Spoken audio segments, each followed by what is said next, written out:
राजवीर ने इसकी को ले जाकर बेड पर बिठाया, फिर उसके पैर को देखने लगा जिस पर सीरियस मोच आई हुई थी। इसकी एकदम चुपचाप किसी बच्चे की तरह बैठी हुई थी। राजवीर को देखे जा रही थी, जिसकी आंखों में डर, दर्द, चिंता और प्यार साफ साफ नजर आ रही थी। राजवीर ने इसकी के पैर से नीचे पिल्लो रख दिया, फिर उसके सिर के चोट को देखने लगा और ज़्यादा गहरा नहीं था। राजवीर पूरी तरह से तसल्ली करने के बाद अपने गुस्से भरी आंखों से इसकी को देखने लगा, जिसे देखकर इसकी ने अपना सिर नीचे कर लिया और खुद को डांट खाने के लिए प्रिपेयर करने लगी। राजवीर इसकी से कुछ कहता इससे पहले ही उसका फ़ोन बजने लगा। राजवीर ने एक नज़र इसकी को देखा, फिर अपने फ़ोन को पिक करते हुए बालकनी की तरफ चला गया। राजवीर को जाते देखकर इसकी चैन की सांस लेते हुए खुद से बोली, ओ गॉड, अभी तो बच गई, आगे भी बचा लेना प्लीज़। पर शायद आज भगवान भी इसकी के साथ नहीं थे। राजवीर जल्दी से अपने कॉल पर बात करके आ गया, फिर इसकी को देखकर बोला, कैसे हुआ ये? राजवीर की आवाज़ से इसकी धीरे धीरे अपने सिर को ऊपर करके उसे देखते हुए बोली, वो गलती से गिर गई। इसकी की आवाज़ बहुत धीरे थी, जिस वजह से राजवीर उसे नहीं सुन सका। वो फिर से बोला, तेज बोलो। ये सुनकर इसकी ने फिर से धीरे से ही कहा, गिर गई थी। अब राजवीर इसकी के बिल्कुल पास आ गया और उसे देखकर बोला, गिर कैसे गई? इसकी बोली, पैर स्लिप हो गया था। राजवीर स्ट्रिक्ट टोन में बोला, सच सच और पूरी बात बताओ, नहीं तो मैं सीसीटीवी फुटेज मंगवा लूँगा। इसके ये सुनते ही सब सच सच बोलने लगी, जिस सुनकर राजवीर का गुस्सा और भी ज़्यादा बढ़ गया और वो गुस्से से बोला, तुम हमेशा कुछ न कुछ करती रहती हो जिससे तुम्हें चोट लगती है। तुम आराम से क्यों नहीं करती हो? क्या तुम्हें मेरी जरा सी भी फिक्र नहीं होती है? तुम्हें इस तरह देखकर पता है मुझे कितनी तकलीफ होती है, लेकिन नहीं, तुम्हें तो सिर्फ और सिर्फ अपनी मनमानी करनी होती है। राजवीर की बातें सुनकर इसकी को बुरा लगा, पर उसे पता था कि राजवीर को भी बुरा लग रहा था। उसे ऐसे देखकर शायद राजवीर की जगह वो खुद भी होती तो उसका भी यही हाल होता। पर जब इसकी ने देखा कि राजवीर शांत ही नहीं हो रहा था तो लगातार उसे डांटे जा रहा था। इसके अपने सिर को पकड़कर एक्टिंग करते हुए बोली, आह दर्द हो रहा है। फिर क्या था? इतना सुनते ही राजवीर का सारा गुस्सा चिंता में बदल गया और वो इसकी की चोट को छूते हुए बोला, क्या हुआ है इसकी? ज़्यादा दर्द हो रहा है? रुको, मैं अभी डॉक्टर को कॉल करता हूँ। इतना बोलकर राजवीर अपने फ़ोन को निकालने ही वाला था कि तभी इसकी उसका हाथ पकड़कर बोली, नहीं ठीक है, अब थोड़ा सा रेस्ट करूँगी तो ठीक हो जाएगा। राजवीर ने जल्दी से इसकी को अच्छे से बेड पर लिटा दिया और उसके सिर को सहलाते हुए बोला, सो जाओ, अच्छा लगेगा, दर्द भी नहीं रहेगा। इसकी ने भी अपनी आंखें बंद करके राजवीर का हाथ पकड़ लिया। राजवीर ये देखकर स्माइल करने लगा और उसके सिर पर किस कर दिया। उधर तंस जब कॉलेज आया तो उसे पता चला कि इसकी आज जल्दी चली गई थी। ये जानने के बाद तंस ने एक गहरी सांस ली और सोचा कि क्यों ना वो एक बार इसकी को कॉल करे। पता नहीं क्यों, पर आज उसे इसकी की आवाज़ सुनने का मन कर रहा था। कुछ सोचकर वो इसकी को कॉल करने लगा। ये पहली बार था जब तंस ने इसकी को कॉल किया था। उसके पास इसकी का नंबर हमेशा से था, लेकिन कभी भी उसने इसकी को कॉल नहीं किया था। इधर इसकी नींद के आगोश में जा चुकी थी, तभी उसका फ़ोन बजने लगा। किसी अननोन नंबर को देखकर राजवीर ने खुद की कॉल रिसीव किया। फ़ोन पर किसी लड़के की आवाज़ सुनकर तंस एक पल के लिए चौंक गया और फिर सोचने लगा कि क्या इसकी इस वक्त अपने बीएफ के साथ होगी। तभी सामने से राजवीर की आवाज़ आई, आप जो भी हैं इसकी से अभी बात नहीं कर सकती, वो अभी सो रही हैं।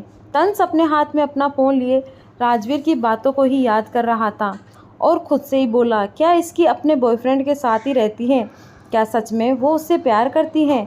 तंस के मन में बहुत से सवाल थे, पर उसका जवाब वो शायद इसके के पास ही उसे मिल सकता था।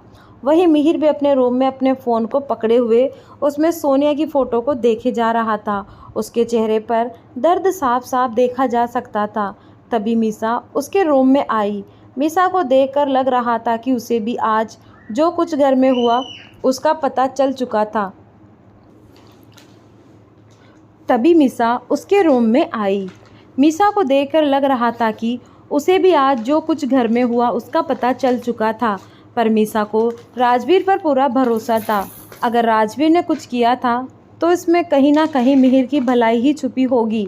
मीसा बोली, मिहिर ने कहा, प्लीज़ मीसा, अगर तू भी भाई की तरफदारी करने आई है तो मुझे कुछ नहीं सुनना है। मीसा बोली, नहीं, मैं ऐसा कुछ नहीं कहने आई हूँ।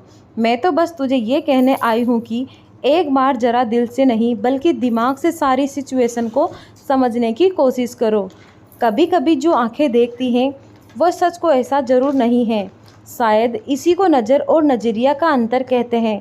एक बार अपने नज़रिए को बदलकर चीज़ों को देखने की कोशिश करो।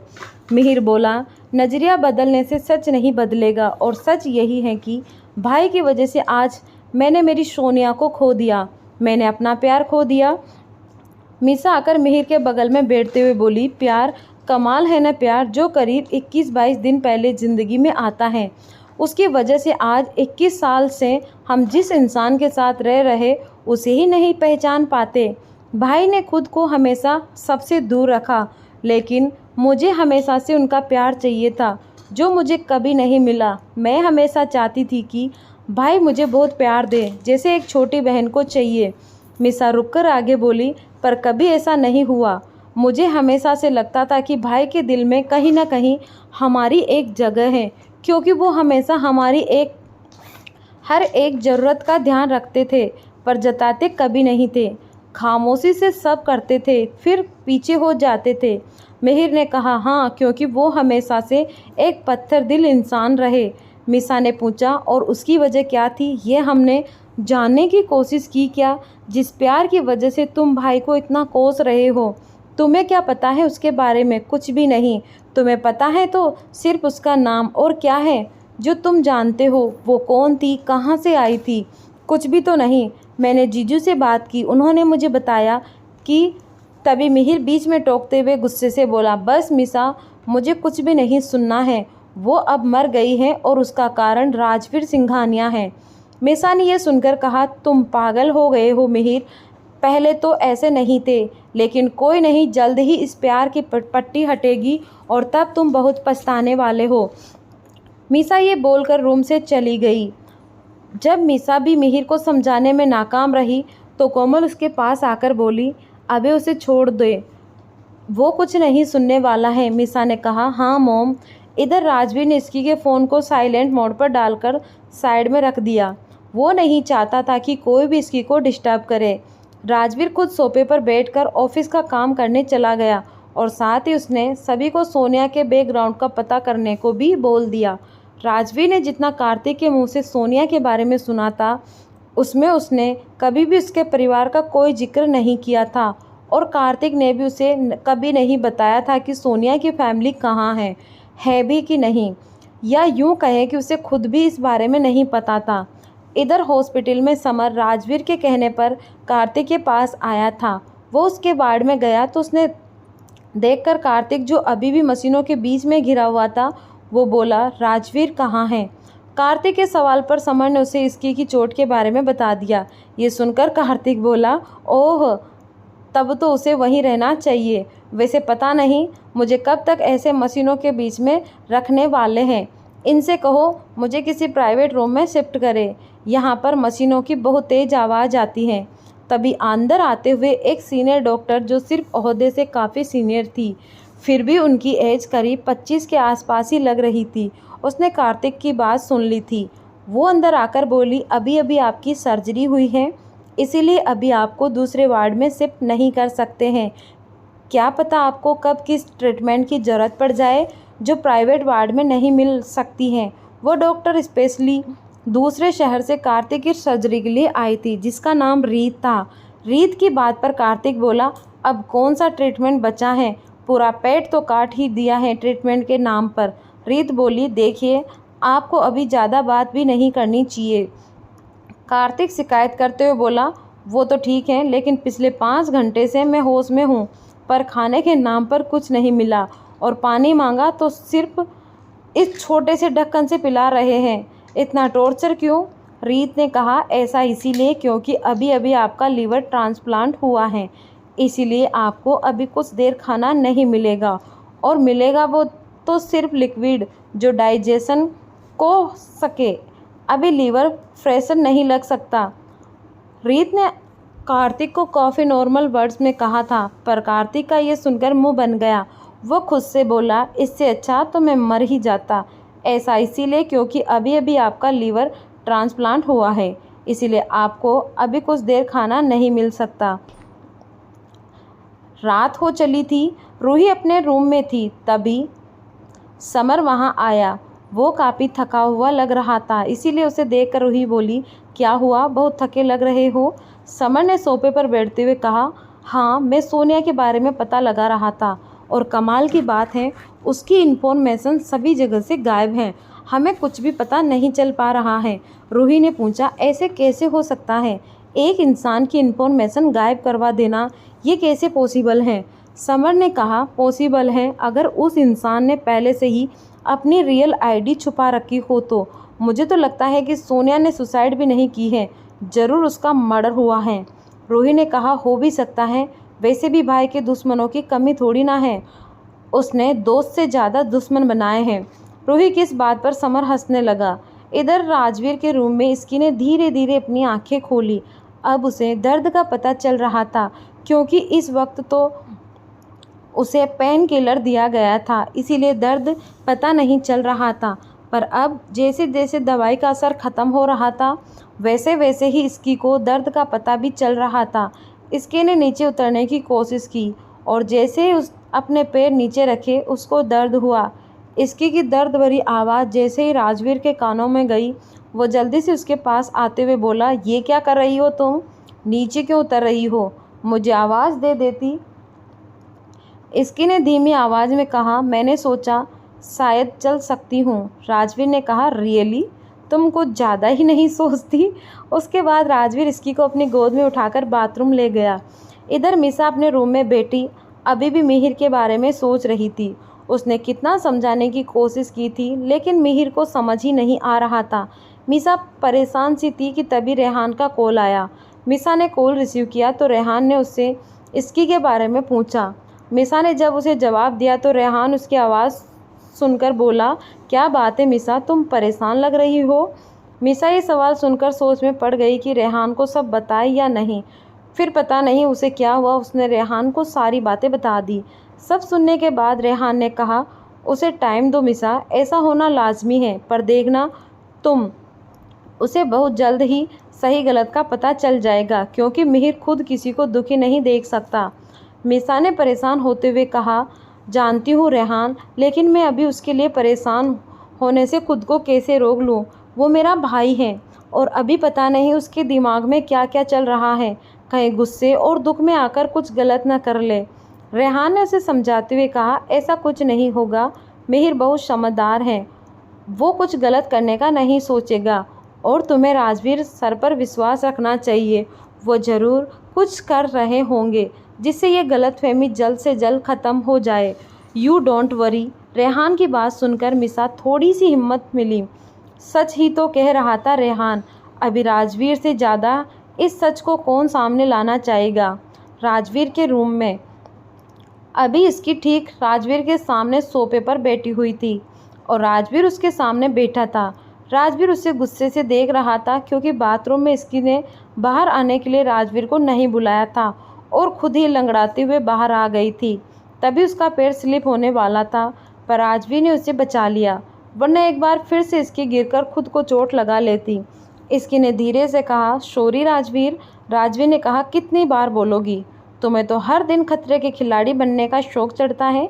एक काम करो, तुम मुझे रोज़ सुबह 10 बार सॉरी बोल दिया करो, जिससे बार बार तुम्हें सॉरी बोलने का कष्ट न करना पड़े। राजवीर की आवाज़ में गुस्सा साफ साफ पता चल रहा था। इसकी मन ही मन खुद को कोस रही थी। अच्छा खासा उसने खुद को राजवीर की डांट से बचाया था और फिर से उसने गलती कर दी। इसकी से अब कुछ भी बोलने नहीं बन रहा था। उसने सारे बहाने ख़त्म हो गए थे। तभी रूम का डोर लॉक हुआ तो राजवीर ने उठकर दरवाज़ा खोला। सामने एक सर्वेंट था जिसके हाथ में खाने की एक ट्रॉली थी। राजवीर ने उससे वो ट्रॉली ले ली और फिर से इसकी के पास आकर बैठते हुए बोला, खाने का अगर मन हो तो खा लो। राजवीर की बातों में इसकी खुद के लिए ताना नज़र आ रहा था, क्योंकि इसकी हमेशा अपने ही मन की करती थी। इसकी जल्दी से राजवीर के हाथ से प्लेट लेकर खाने लगी, क्योंकि अब वो खाने के ऊपर राजवीर से कोई लेक्चर नहीं सुनना चाहती थी। राजवीर ने आराम से उसे देख रहा था। इसकी जल्दी जल्दी खा रही थी, इसीलिए खाना उसके गले में अटक गया और इसकी खांसने लगी। ये देखकर राजवीर ने इसकी को पानी पिलाते हुए कहा, आराम से नहीं खा सकती तुम? इसकी ने कहा, आप ऐसे गुस्से में देखोगे तो मैं आराम से कैसे खा सकती हूँ? इसकी आगे बोली, हो गई ना गलती, कितनी बार सॉरी कहूँ? मुझे क्या पता था कि मैं गिर जाऊँगी? अगर पता होता तो क्यों ही ऐसे काम करती? इसकी की बात सुनकर राजवीर कुछ नहीं बोला और उसे आराम से खाना खिलाने लगा। थोड़ी देर में खाना भी ख़त्म हो गया। फिर राजवीर ने इसकी को दवाई दी। इसकी ने दोपहर में बहुत सो लिया था और उसे अभी नींद भी नहीं आ रही थी, इसीलिए वो मूवी लगाकर देखने लगी। राजवीर ने भी उसे नहीं रोका। फिर राजवीर ने अपने फ़ोन से डॉक्टर को कॉल करके कार्तिक की हालत के बारे में पूछा। तभी उसे कार्तिक की भी आवाज़ सुनाई दी। वो उससे बोला, भाई ये लोग ढंग से खाना नहीं दे रहे, इस तरह तो मैं ऐसे ही मर जाऊंगा। राजवीर इस वक्त रीत से बात कर रहा था, जो कि अभी कार्तिक के वार्ड में उसे चेक कर रही थी। तभी कार्तिक फ़ोन लेकर उसकी ही शिकायत करने लगा। रीत ने उसे घूर कर देखा, लेकिन वो उसे कुछ बोल नहीं सकती थी क्योंकि वो उसका पेशेंट था। फिर रीत अपना फ़ोन लेकर राजवीर से बोली, मिस्टर सिंघानिया, इनको अभी कुछ दिन लिक्विड डाइट पर रखा गया है एंड इट्स इम्पोर्टेंट। राजवीर ने कहा, आई अंडरस्टैंड, आप अपनी तरीके से ट्रीटमेंट कीजिए and don't worry about him. रीत ने कहा, श्योर सर। उसने इतना बोलकर फ़ोन काट दिया। कार्तिक अभी भी उसे घूर कर देखे जा रहा था। अगर सिर्फ अपनी आंखों से किसी का खून किया जा सकता हो तो कार्तिक ने कब का रीत को ख़त्म कर दिया था, पर बेचारा अभी वो कर भी क्या सकता था। एक तो कमज़ोर शरीर, ऊपर से उसे वही लड़की, उसकी डॉक्टर। अगर उसे ज़्यादा गुस्सा दिलाया तो कहीं पूरे महीने ही उसे लिक्विड खाना ना खाना पड़ जाए। यही सोचकर कार्तिक रीत से ज़्यादा पंगे नहीं लेना चाहता था। कार्तिक को अच्छे से एग्जामिन करने के बाद रीत उसे चुप रहने को कहा, क्योंकि कार्तिक तब से उसे कुछ न कुछ पूछे ही जा रहा था और इन सब से वो पूरी तरह से पक चुकी थी। अगर कार्तिक की कंडीशन इतनी सीरियस न होती तो कब का वापस मुंबई जा चुकी होती। लेकिन उसे कार्तिक की कंडीशन के बारे में बहुत अच्छे से पता था। यहाँ तक कि सर्जरी सक्सेसफुल होने के बाद भी उसे डर था कि कहीं बॉडी उस नए लीवर को रिजेक्ट ना करने लग जाए। इसीलिए रीत का अभी इस हॉस्पिटल में रहना ज़रूरी था। दवाई और इंजेक्शन की वजह से कार्तिक को नींद आने लगी थी और वो धीरे धीरे अपनी आंखें बंद करके सोने लगा। उसको सोते देखकर रीत चैन की सांस लेते हुए बोली, अच्छा है सो गया, वरना परेशान कर रखा था, ठीक से चैन भी नहीं रहने दे रहा था। एक तो राजवीर सिंघानिया का दोस्त है, जरा सी भी लापरवाही हुई तो पता नहीं वो क्या करेंगे। राजवीर ने कॉल काटने के बाद अपने कुछ मेल चेक किए जिसमें सोनिया से रिलेटेड इन्फॉर्मेशन थी, लेकिन ज़्यादा कुछ नहीं था। समर ने उसे पहले ही बता दिया था कि सोनिया की कोई भी इन्फॉर्मेशन नहीं मिल रही। तब राजवीर ने रॉकी को ही इस काम पर लगाया था, पर रॉकी भी उसके बारे में ज़्यादा कुछ पता नहीं कर पाया। राजवीर ने एक गहरी सांस ली और वापस रूम में आ गया। उसने रूम में आकर देखा तो इसकी मूवी देखते हुए ही सो गई थी। शायद ऐसा दवाई की वजह से हुआ था। राजवीर आराम से उसके पास गया और उसके पास से लैपटॉप को दूर करके बंद कर दिया। फिर इसकी को अच्छे से सुलाकर उसके ऊपर ब्लैंकेट डाल दिया। फिर उसके सिर पर किस करके और उसे देखते हुए धीरे से बोला, बदमाश लड़की। नेक्स्ट डे राजवीर रॉकी के साथ अपने ऑफिस के केबिन में बैठा हुआ था। उसके हाथ में रॉकी द्वारा सोनिया की लाई हर इन्फॉर्मेशन थी। सारी चीज़ों को पढ़ने के बाद राजवीर बोला, इस इन्फॉर्मेशन से साफ साफ पता चल रहा है कि इस लड़की की असली पहचान सोनिया नहीं थी, बल्कि कुछ और ही थी।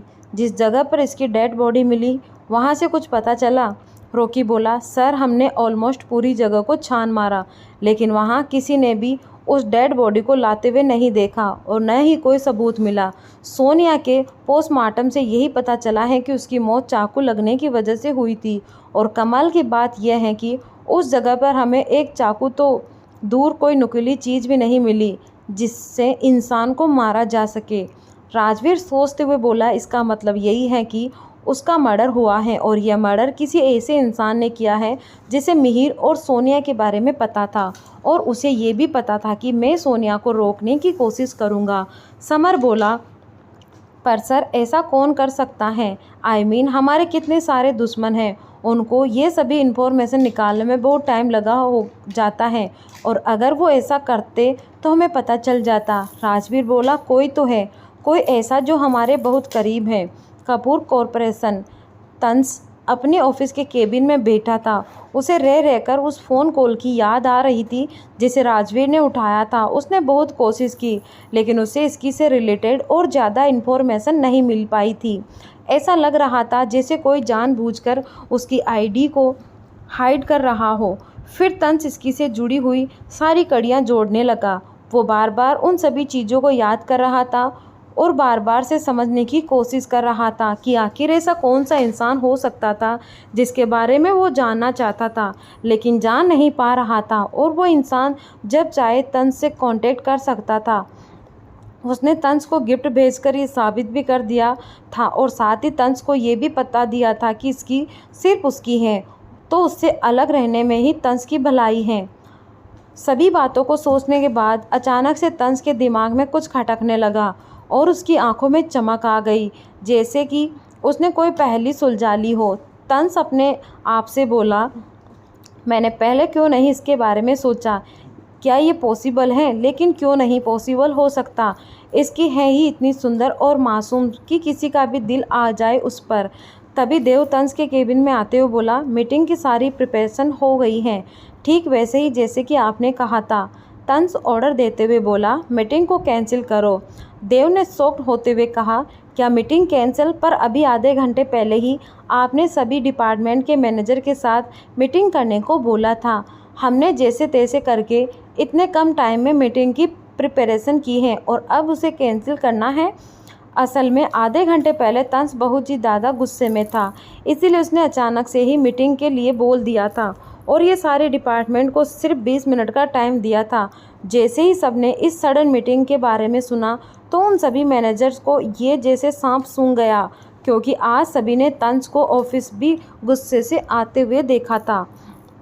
वो सभी समझ गए थे कि ज़रूर आज एक दो लोग अपनी जॉब से हाथ धो बैठेंगे, लेकिन अचानक ही अब तंस ने मीटिंग कैंसिल करने को बोल कर बेचारे देव को छोटा सा हार्ट अटैक दे दिया था, क्योंकि इसमें किसी और का तो कुछ नहीं गया, पर उसकी जो मेहनत और एनर्जी लगी वो वेस्ट हो गई।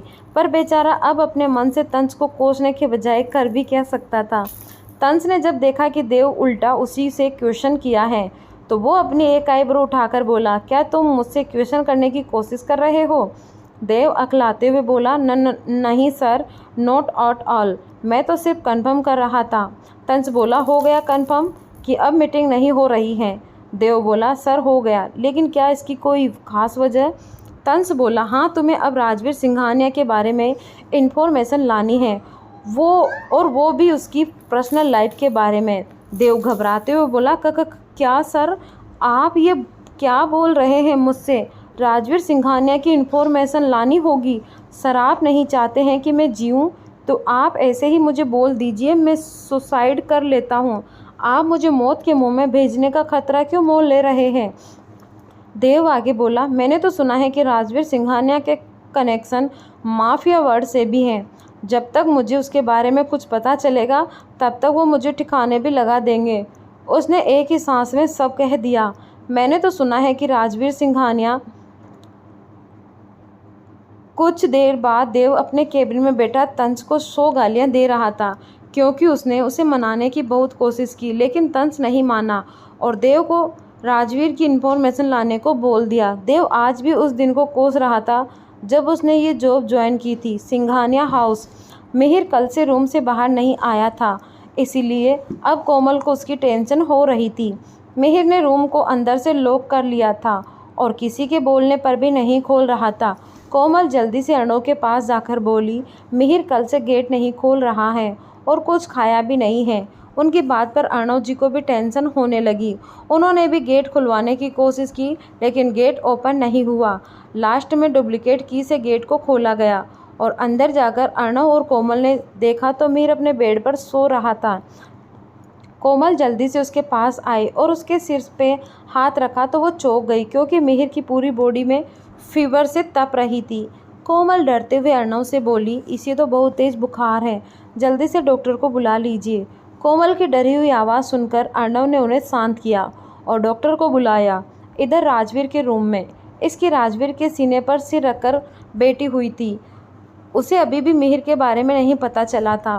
वहीं राजवीर अपने फ़ोन पर मेल्स चेक कर रहा था। आज राजवीर ऑफिस नहीं गया था, जिसका रीज़न इसकी थी, क्योंकि उसने अपनी इमोशनल बातों से राजवीर को ऑफिस जाने से रोक लिया था। राजवीर वैसे ही इसकी से बोला, वैसे तुम्हारा आगे का क्या प्लान है? इसकी बोली, मतलब?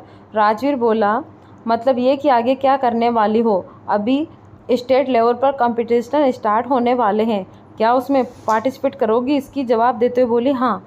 राजवीर इसकी से कुछ और बातें पूछ रहा था कि तभी उसके पास मिसा का मैसेज आया, जिसमें मिहिर के बारे में लिखा था। राजवीर ने जब वो पढ़ा तो उसे थोड़ी टेंशन होने लगी। वो इसकी से बोला, इसकी रेस्ट करो, मैं अभी आ रहा हूँ। इसकी ने इमोशनली कहा, आप कहाँ जा रहे हैं? आपने प्रॉमिस किया था कि आप पूरे दिन मेरे साथ रहोगे। राजवीर ने उसके सिर पर किस करते हुए कहा, हाँ बाबा, आ रहा हूँ थोड़ी देर में, तुम तब तक रेस्ट करो। इसकी ने बेमन से हाँ में सिर हिला दी। राजवीर रूम से निकलकर सीधा मिहिर के रूम की तरफ गया, जहाँ पर घर के सभी लोग और डॉक्टर मौजूद थे। राजवीर ने सभी को देखा, फिर मिहिर को देखा जो कमज़ोर लग रहा था।